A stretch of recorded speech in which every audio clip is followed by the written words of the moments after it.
Hello, my name is Kathy, and today I'll be continuing the music composition portion of the music theory material. But before I do, I wanted to tell you that I have a great many videos now on many different topics, and so I've decided to make several different video playlists so that it's easier to find the videos of greatest interest. So please check out my playlist page. Before you begin this section, it's important that you go through all of the basics of theory playlist material as well as the music arranging material.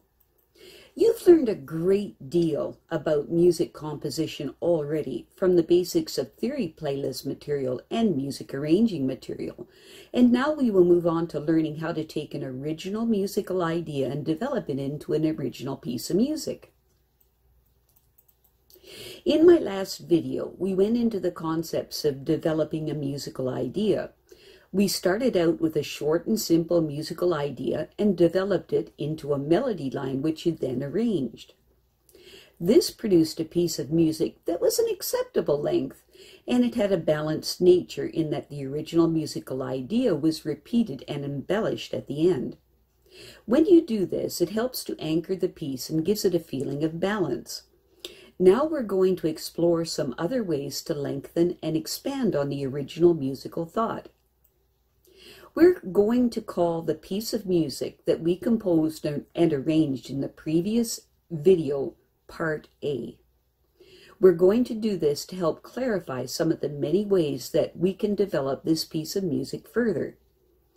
Ancient musicians tried all kinds of different ideas to expand their music. The simplest way was simply play Part A twice, which doubles the length of the music very easily, but doesn't do very much more than this. So they tried writing different variations on the original theme. Today we're going to go into the concept of making variations in greater detail. When you're composing a piece of music, it's important that everything sounds well together. As an example, it would not sound very good to have a beautiful, hauntingly slow melody that you introduced in Part A, followed by a variation segment that was reminiscent of a Sousa march. So, how do they do this? There are many different and creative ways to further develop a musical idea in our variation segments.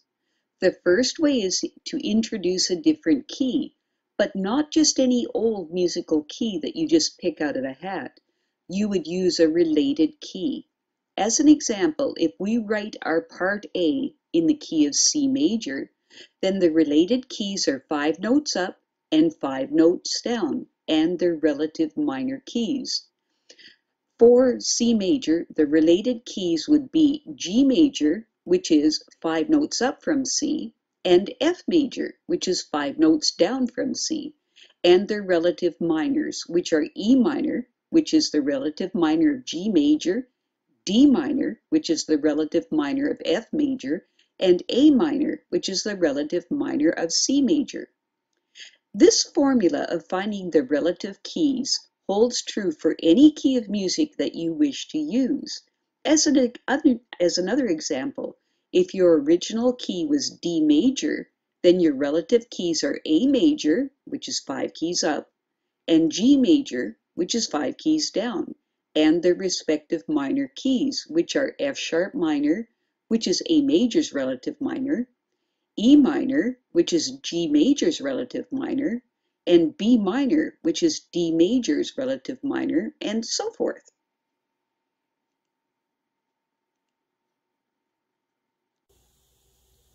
So, getting back to our variation now, a good way to further develop your musical idea in our variation is to introduce a new key. Simple tips on doing this are, if your Part A is primarily a major key, and the melody line is basically a happy, uplifting type of thing, then choosing a minor key is a good idea for your variation because it will produce some contrast. If you started out in a minor key in Part A, then choosing a major key for your variation is a good choice. If you have a Part A that's filled with major and minor chords, then choosing to stay in a different major key is a good idea. Or if your part A is filled with major and minor chords but was written in a minor key, then choosing a relative minor is a good idea.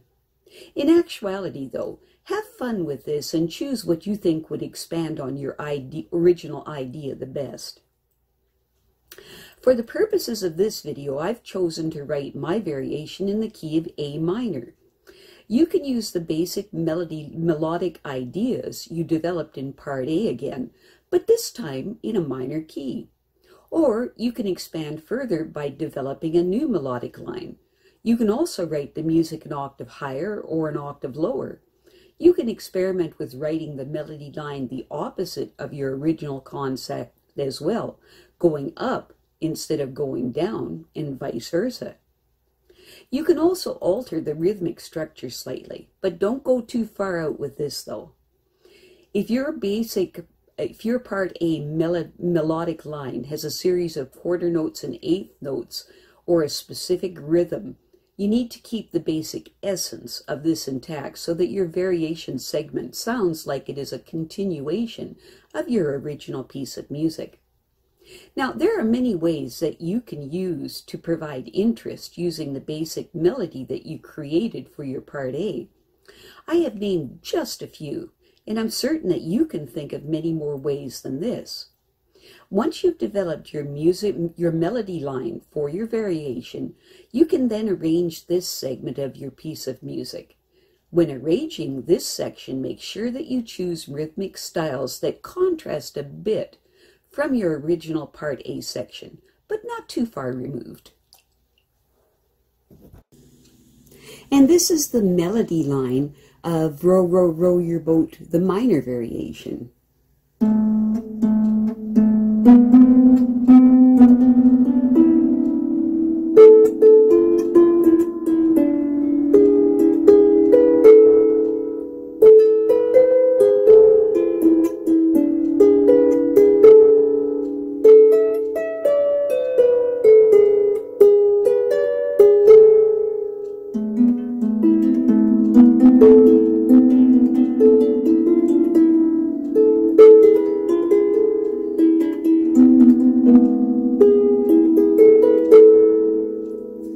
Great! And this is Row, Row, Row Your Boat, the minor variation.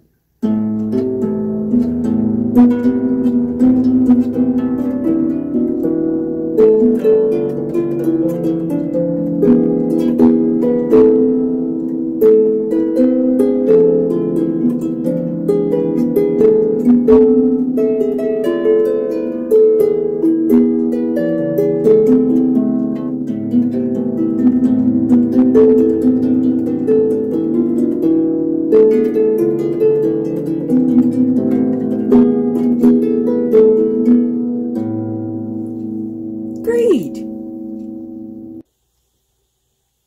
I have a great many videos now on many different topics, and so I've decided to make several different video playlists so that it's easier to find the videos of greatest interest. So please check out my playlist page. Well, that's it for now. To stay up to date with my latest videos, make sure to subscribe to this free YouTube channel by clicking the red subscribe button right below this video. Take care.